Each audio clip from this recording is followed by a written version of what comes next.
At Mother's Day brunch. In the garage.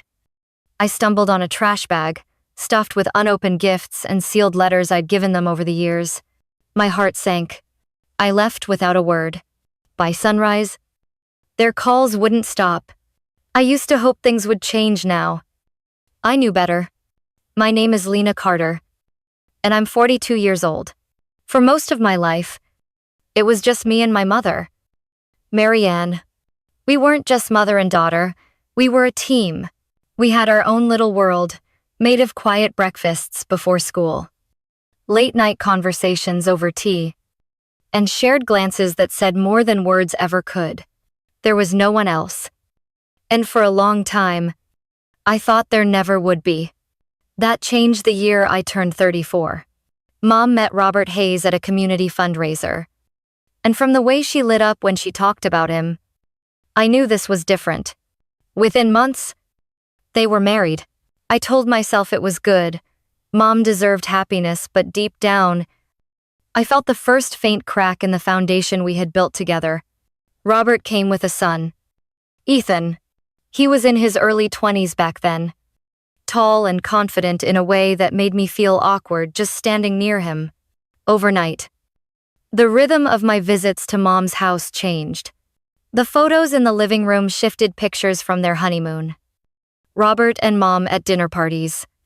Ethan smiling in his college graduation gown. Not a single picture of me on the mantle. Not even the ones that had been there for years. They must have been packed away somewhere. But no one mentioned it. Family dinners became something else entirely. Robert's booming laugh dominated the table, and Ethan's stories always seemed to take center stage. I learned to eat quietly, my voice fading into the background as if I were an uninvited guest at my own mother's table. Even the way they said, "our family," seemed to carry an invisible asterisk, one that didn't include me. At first, I tried to shrug it off. Maybe it was just the awkwardness of blending families. Maybe I was reading too much into it. But as months turned into years, the distance only grew. The warm, private space Mom and I once shared was gone, replaced by a house full of laughter that didn't have room for my voice. I told myself I could live with it, that being a little invisible was better than making things complicated. But I didn't know then how much that invisibility would come to define me, and how one Mother's Day would bring it all crashing into the open. Mother's Day has always been tricky for me, since Robert and Ethan entered the picture. But that year, something in me wanted to try again. I'm 42 years old. Yet, somewhere deep inside, I still carry that little girl who wants her mother to notice her, to choose her, even for just a moment. I started planning my gift weeks in advance. It couldn't be just anything. I wanted it to be thoughtful, personal, something that might remind her of the time when it was just us. I remembered the perfume she used to keep on her dresser when I was a child. The scent would float down the hallway before she left for work, wrapping me in a cloud of comfort. I searched until I found the exact same brand, in the same delicate glass bottle. When I held it in my hands, it felt like holding a piece of our past. Then came the flowers, white roses. Her favorite. Not store-bought in a plastic wrap, but arranged by hand. I spent hours placing each stem just so, trimming the leaves, making sure the petals faced outward in a soft, perfect circle. They weren't just flowers. They were a silent message. I remember what you love. I remember you. Finally, the letter. That was the hardest part. 8 years of feelings don't fit neatly onto paper.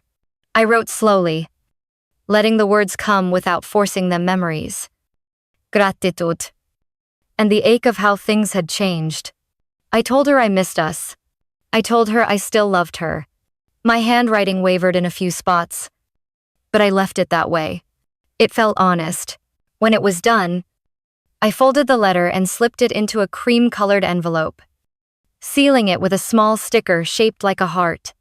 I placed it carefully with the perfume and roses, as if the arrangement itself could carry the weight of what I was trying to say.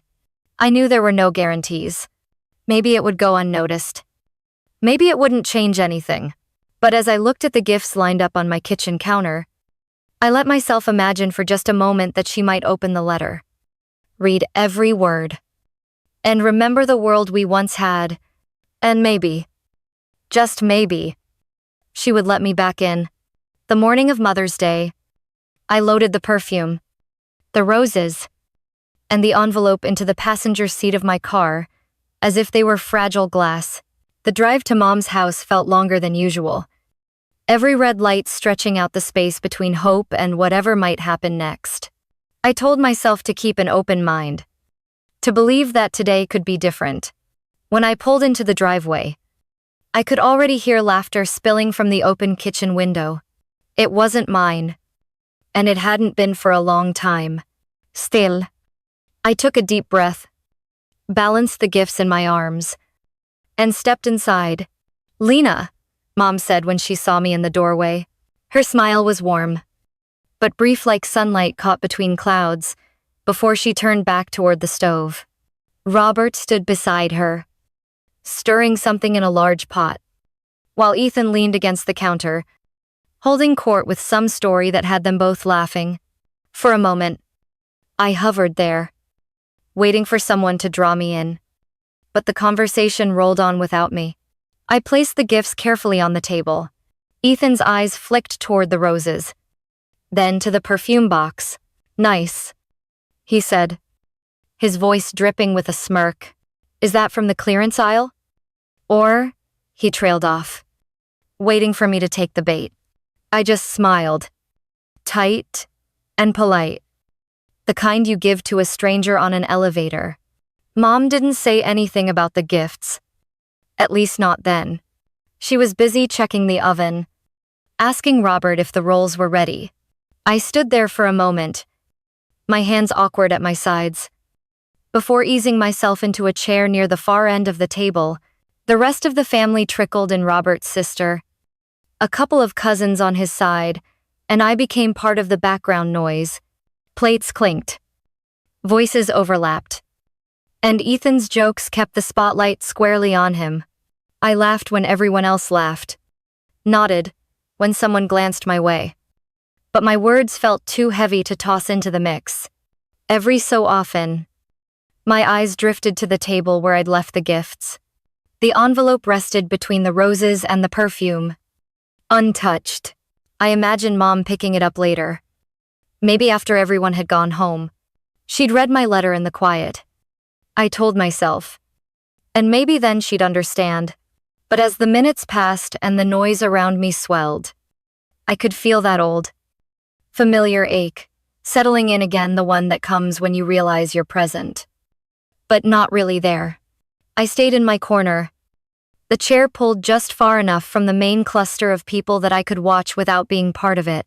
The sound of forks scraping plates mixed with bursts of laughter I wasn't quick enough to share in. Every now and then, someone would glance in my direction and offer a polite smile, before turning back to the conversation I'd already missed the start of. Mom moved around the kitchen like she was hosting a royal banquet. She filled glasses, passed plates, leaned over to whisper something to Robert that made him chuckle. When she looked at me, it was usually in the way you check to make sure the cat hasn't knocked over a vase quick. Functional, no real connection. I tried to join a conversation once. Robert's sister was talking about a trip she'd taken to Maine, and I mentioned that I'd been there a few summers ago, that the coastline was incredible. She smiled faintly, nodded, and turned back to Ethan, who was telling a story about a boat trip he'd taken with Robert. My words dissolved into the air like they'd never existed. It wasn't just that I wasn't part of the conversation, it was that they already had their own rhythm, their own shorthand, their own memories that didn't include me. Watching them felt like standing outside in the cold, looking through a window at a family gathered around a warm fire. From where I sat, I could see the unspoken bonds. Mom would touch Robert's arm as she passed him a plate, or laugh in a softer tone when Ethan teased her about something. Ethan leaned back in his chair like he'd always belonged there, like he'd grown up in that kitchen, and in a way, Maybe he had, at least in the years that mattered now.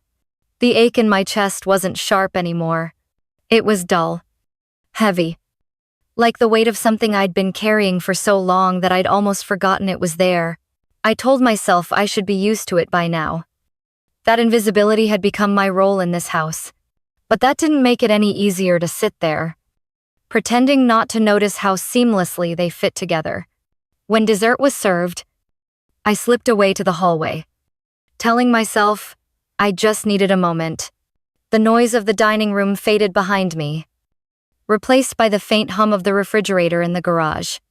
My coat was hanging out there, and I figured I'd grab it before the goodbyes started. That's when I saw it, a black trash bag tucked in the corner by the recycling bin. It was nothing unusual at first, but something about the way it sagged caught my eye. I stepped closer, tugged the plastic open, and froze. There they were, the roses, their petals bruised and bent, stems snapped in two, the perfume box, unopened, lying sideways like it had been tossed without a thought. And the envelope. My envelope still sealed. The heart-shaped sticker unbroken. I didn't move for a long time. My fingers hovered over the letter, afraid to touch it, as if contact would make the truth harder to ignore. I thought I would feel rage. A hot burst that would drive me back into the dining room to demand an explanation. But instead, I felt nothing. Or maybe not nothing. Maybe it was emptiness so complete, it swallowed everything else. I stood there in that garage, holding the proof that I didn't belong. And for the first time, I wasn't even sure I wanted to anymore. I don't know how long I stood there in the garage, staring into that trash bag. The light overhead buzzed softly, casting a pale circle on the concrete floor. But the rest of the space felt dim and cold. My coat hung just a few feet away, yet it felt miles from where I was rooted. Eventually, I reached for the envelope. The paper was smooth under my fingertips. I still crisp from when I had sealed it that morning. The little heart sticker was intact, unbroken, as if it had been waiting for her hands. Not mine. I turned it over slowly, my thumb brushing the edge where the glue met paper. There's a certain kind of hurt that doesn't flare up like a burn. It seeps in like cold water, numbing you from the inside out. That's what I felt. No burst of anger. No impulse to storm back into the dining room and demand why. Just a hollow awareness. A quiet confirmation of something I had already known, but had never seen laid out so plainly before. I put the letter back into the bag. My fingers lingered on the crushed petals of the roses, the faint scent of them clinging to my skin. The perfume box was heavier than it looked.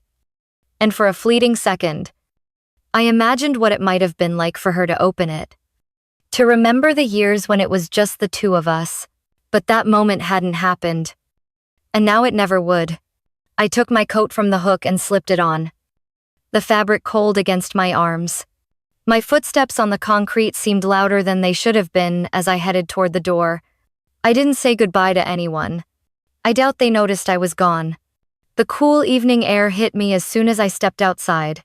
It should have been refreshing, but it felt sharp, almost cutting. I got into my car, started the engine, and sat there for a moment, staring at my own reflection in the darkened window.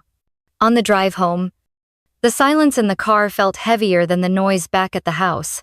At first, my eyes stung with unshed tears. I gripped the steering wheel tighter, blinking them back. But somewhere between the second and third stoplight, the tears stopped threatening. Something else began to take their place. It was a different kind of heat cooler.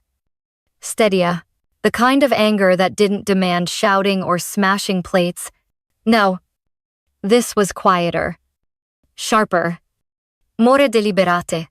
I thought about the past few years, about the bills I had quietly paid for their household when Robert's hours got cut, the tuition checks I'd written for Ethan's classes without so much as a thank you text. I had been a silent safety net, always there. I never acknowledged. That night, the pieces started to click into place. I realized I had been holding on to the hope of a family that didn't exist for me anymore. Maybe hadn't for a long time. And if I couldn't have that family, I didn't see any reason to keep playing my part in theirs. By the time I pulled into my driveway, my mind was already moving ahead. Not toward reconciliation, not toward forgiveness, but toward something else entirely, something that, for once, would be on my terms. When I pulled into my driveway that night, I sat in the car for a long while, staring at the faint glow of my porch light through the windshield. My hands were still wrapped around the steering wheel, not because I was unsure what to do next, but because something inside me had shifted.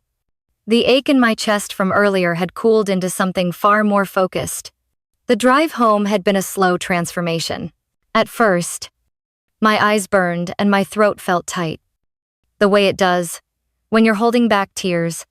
I kept thinking about that trash bag, the unopened envelope, the roses with their petals crushed. I thought of how it had all gone from hope to humiliation in a matter of hours.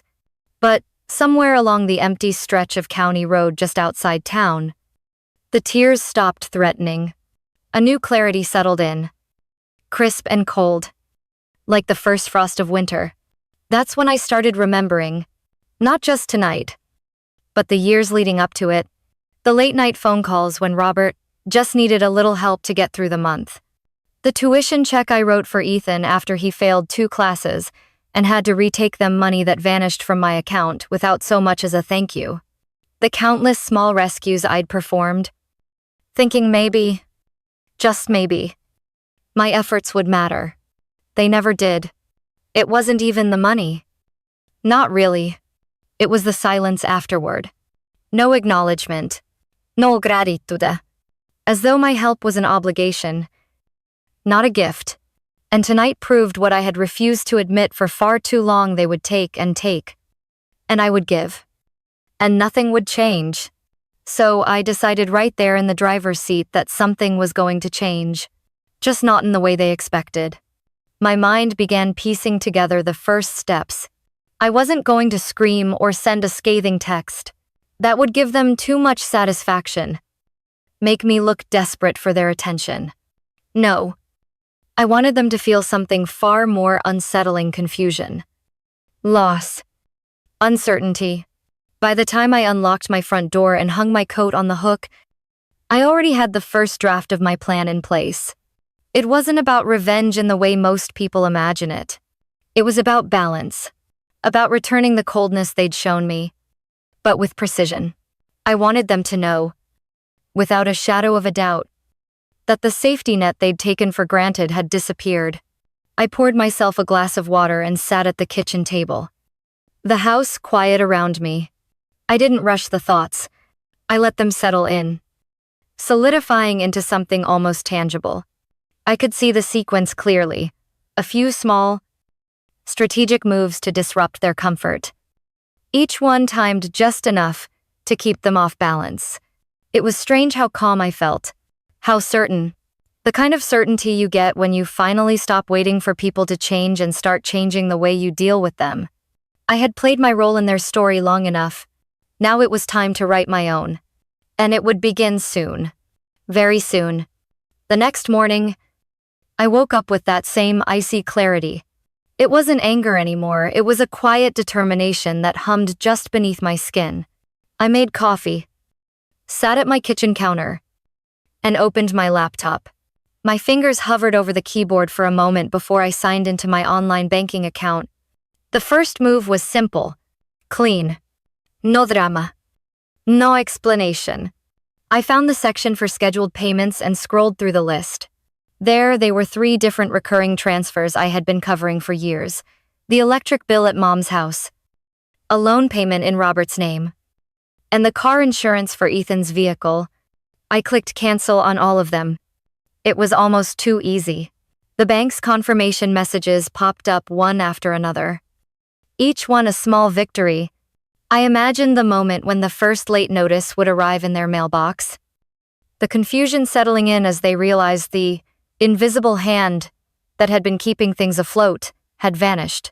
But I wasn't finished. Not even close. After a second cup of coffee, I composed an email. The subject line read, "Envelope with cash inside, look around before calling me." That was all. No greeting. No signature.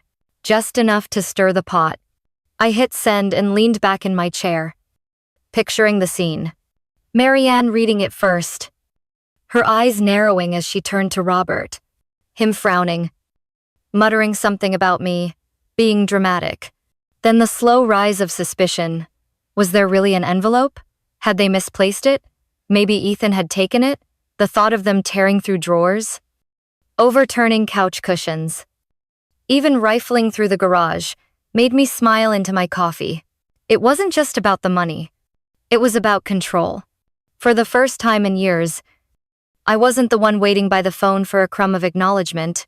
They were the ones spinning, trying to decode my silence. The day passed quietly for me. But I knew it wasn't quiet for them. My phone buzzed a few times, calls from numbers I recognized instantly. I let them ring out. A few short texts followed. Curt and impatient. "What's this about? Where's the money? Call me." I didn't respond. In the past, I would have felt guilty.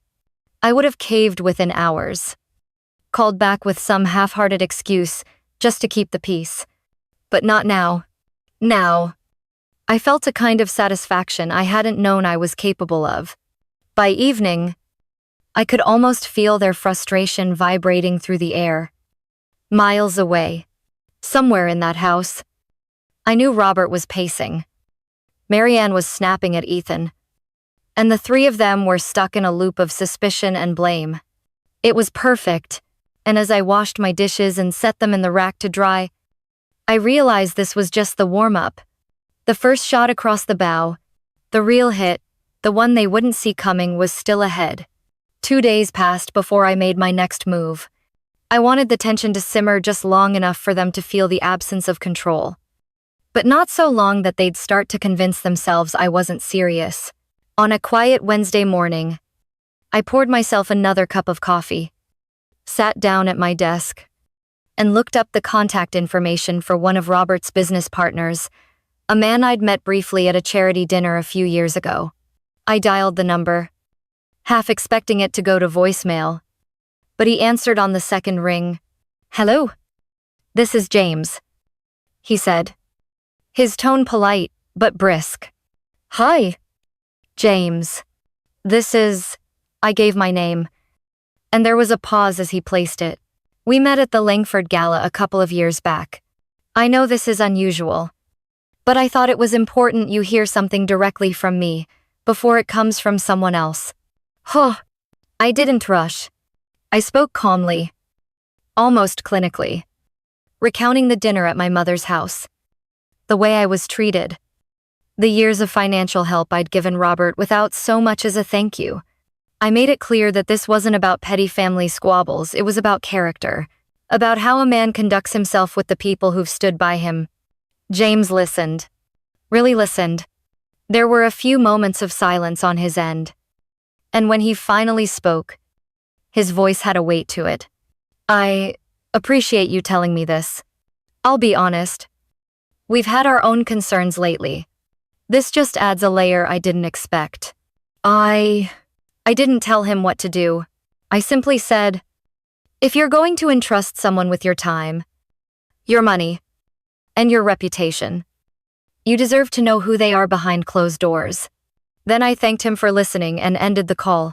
It took less than an hour for the first wave to hit. Robert called 3 times in a row. Then Marianne twice after that. My phone lit up like a Christmas tree. Then came the texts. "What did you say to James? Why would you do this? Call me right now." I didn't answer. The calls kept coming through the afternoon, the intervals growing shorter, the tone of the texts turning from indignation to something almost frantic. I could picture Robert, red-faced, trying to salvage whatever damage control he could manage, while Marianne fired off messages in the background.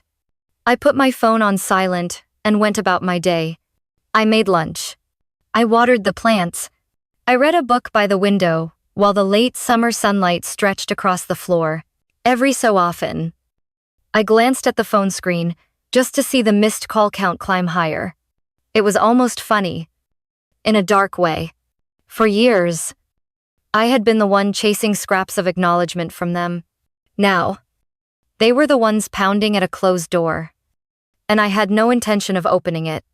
By nightfall, the calls slowed. Not because they'd given up, but because they were finally realizing the truth. Whatever version of me they thought they could manipulate was gone. The next morning, my phone was still quiet in that unnatural way. The kind of quiet that follows a storm but still carries the scent of rain in the air. I picked it up from the nightstand. Not to check for messages because I already knew they'd be there, but to turn it over in my hands like some old relic that had once belonged to a different life. When I finally unlocked it, there they were. Dozens of missed calls. Texts, stacked one on top of the other. Each a little more desperate than the last. Please call us. We need to talk. This isn't fair. You're overreacting. And then the inevitable shift into guilt. After everything we've done for you. I scrolled through them slowly, my thumb moving over the glass, like I was leafing through a photo album of a past I no longer wanted to revisit.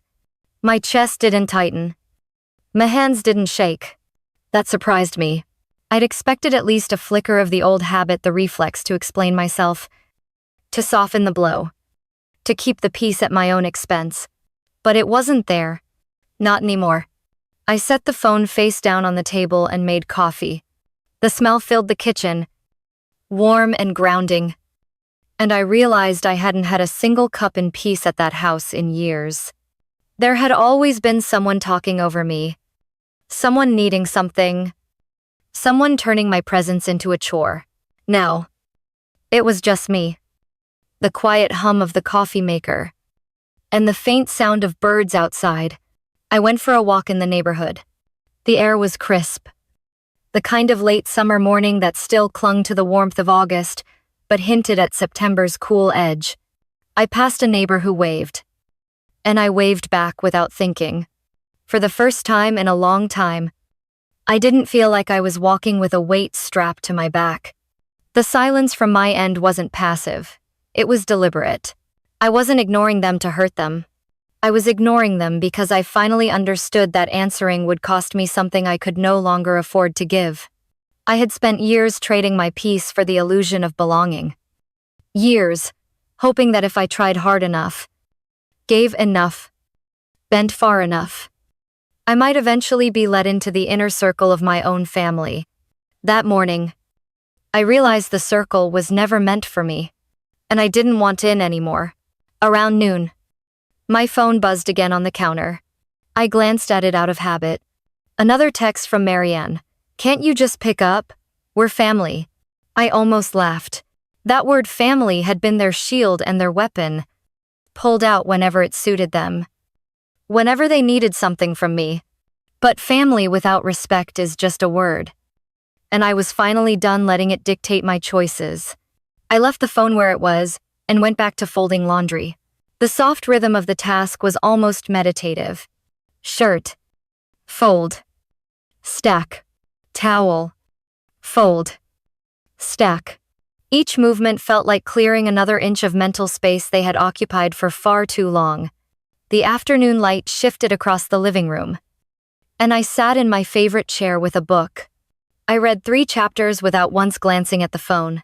I didn't realize how much of my life had been spent in that constant state of waiting for the next message, the next demand, the next subtle reminder that I wasn't enough. Now there was nothing to wait for, and it felt like breathing fresh air after years underground. The silence wasn't empty. It was full of space for my own thoughts, my own choices, my own life. That night, I sat on the couch with a cup of tea, watching the steam curl up into the air like it had somewhere better to be. The house was quiet except for the faint hum of the refrigerator, and the silence wrapped around me like a blanket.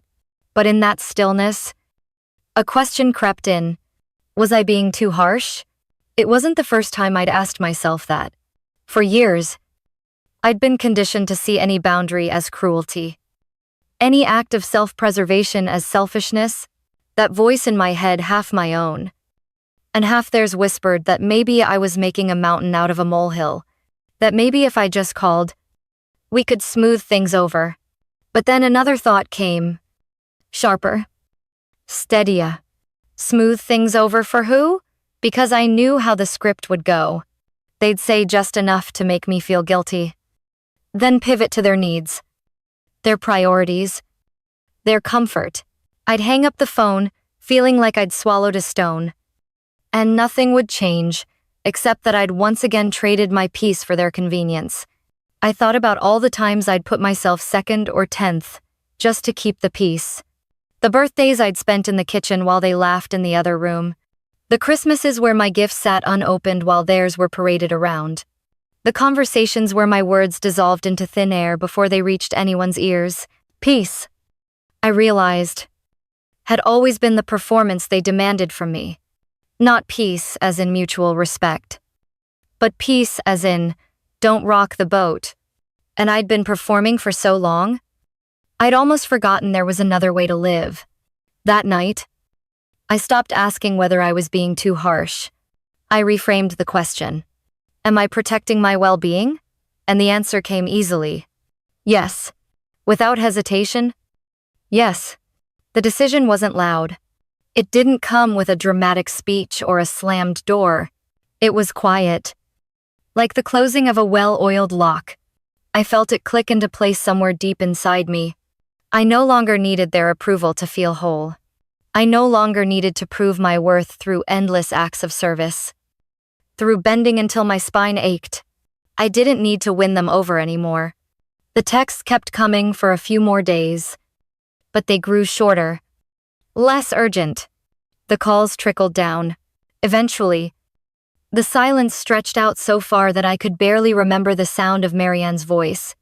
And in that quiet, I discovered something I'd been missing my whole life. My own voice. I started using it in small ways. I said no to things I didn't want to do.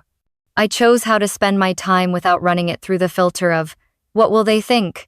I cooked meals I liked, even if no one else would have touched them. I took drives with no destination. Windows down. Music up. The air rushing in like freedom itself. One morning, I caught my reflection in the bathroom mirror and realized I looked lighter, not younger.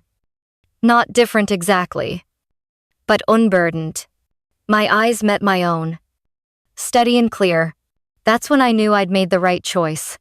I whispered it to myself first, testing the weight of the words. I chose peace over performance. I flies. And then I said it again. Louder. With the finality of someone who'd closed a chapter and had no desire to flip back through the pages. I chose peace over performance and I never looked back. I flies. The garage was colder than I remembered. The kind of cold that seeps through your sweater and sits in your bones. I was just looking for a small box of winter decorations I'd stored months ago. Nothing more, but as I stepped over an old rake and a stack of paint cans, my foot brushed against something soft. It was a garbage bag. Black. Heavy-duty. Tied tight at the top. Not unusual, garages collect that kind of thing, but when I nudged it with my shoe, I heard the faint sound of something shifting inside. Not the dull clink of bottles or the crinkle of plastic. Something softer. Curiosity got the better of me. I bent down and tugged the knot loose. The smell hit me, first dust and paper. That scent of forgotten things. And then I saw it. Wrapped boxes. Some small, some the size of shoeboxes. Still in glossy paper that had dulled with time. A few had ribbons, frayed at the edges, curling in on themselves. Nestled between them were envelopes, dozens of them still sealed. My name. In handwriting I recognized instantly. Stared back at me in black ink. I froze. My hands hovered above them. Almost afraid to touch. I pulled one envelope out. It was heavier than I expected. like there was more than just a card inside. My heart picked up speed. I reached for another bag. Same thing. More gifts. More letters. Stacked like trash. For a moment, I just stood there, staring down at this pile of what looked well, like someone had swept every sentiment, every gesture, every piece of me I'd ever tried to give, into a corner, and decided it wasn't worth opening. I knelt, sifting through them, the paper whispering as it slid beneath my fingers. The bows were crushed, the corners of the boxes dented. One small package still had the faint scent of the cologne I'd worn the year I bought it. I remembered wrapping it late at night, thinking it might bring a smile to someone's face. But here they were, in the garage, in a garbage bag. Like leftovers no one bothered to throw out. I felt my throat tighten. A flash of heat ran up my neck. My mind was racing. But I couldn't seem to piece together a single rational explanation. Who does this? Who keeps unopened gifts and sealed letters, only to hide them among tools and lawn chairs? I sat back on my heels, the concrete pressing cold through my jeans. My pulse was pounding in my ears now. I glanced toward the door to the house, and then back at the bags. My fingers itched to rip open one of the letters right then and there, but I didn't. Not yet, because in that moment, before I could even begin to read what had been left unsaid, I knew this wasn't just about forgotten gifts. It was something else. Something bigger. And once I figured it out, well, let's just say that was the day everything started.